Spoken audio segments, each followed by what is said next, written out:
Panibagong DIY low budget swimming ball toys ni Inday na naman nga ang aking gagawin ngayon na hindi na namin kailangan lumabas pa dahil dito sa bahay ay mai-experience niya na. Huy! Tagulan na nga ang panahon natin ngayon kaya di na namin napapansin itong swimming pool ni Inday dito sa bakuran na ganito na pala siya kadumi. Kaya nilinis ko muna hindi upang iligpit o lalagyan ng tubig kundi lalagyan ng mga laruang bola na kung saan isa sa paboritong puntahan ni Inday kapag kami ay lumalabas o di kayo pumupunta sa mall. Order din nga ako ng ganitong 100 pesos balls pero sa laki ba naman ng pool niya ay kakarampot nga lang ito na kailangan ko pang umorder pa ng marami para mapuno or makalahati ko man lang.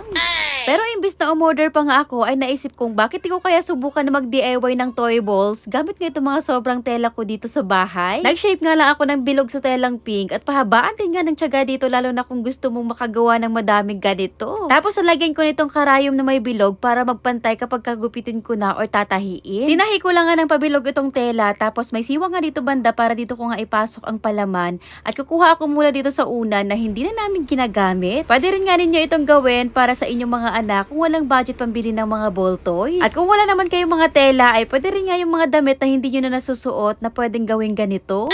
At sa pagkalagay ko nga ng palaman, pumorma na rin nga ang DIY toy balls ko. Parang gumawa nga lang ako ng una na maliit. Medyo matagal nga lang itong gawin lalo na kung mano-mano, nakakangawit man sa kamay at likod pero habang ginagawa ko nga ito ay naisip kong napakasaya ni Inday pag nagawa ko na.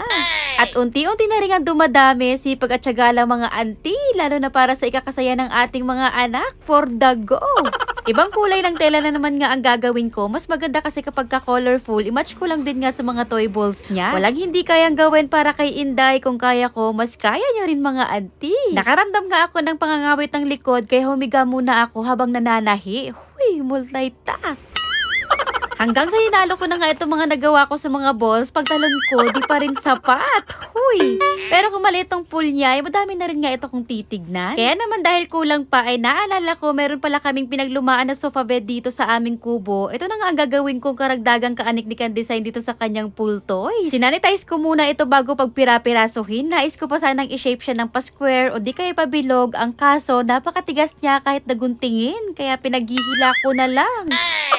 Tapos sinanggal ko na nga muna itong mga nilagay ko dito dahil uunahin ko nga itong ilagay ang mga foam dito sa kanyang pool. Malapit na nga ako sa katotohanan matapos. Huy, for the go lang!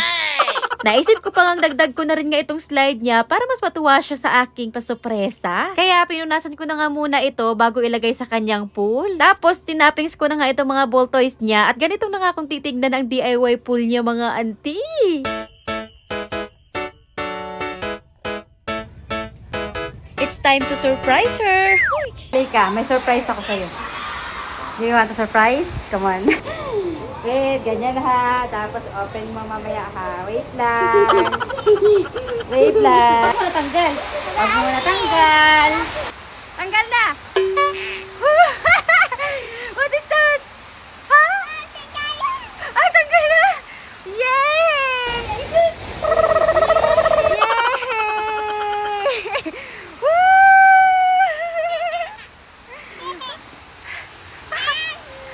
You like it?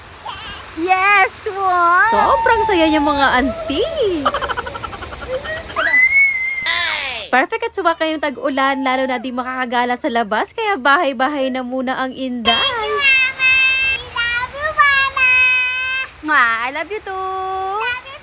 Mwah! I'm a gele. Oh! Ah! Ah! Uy! Ay, yun. Ay!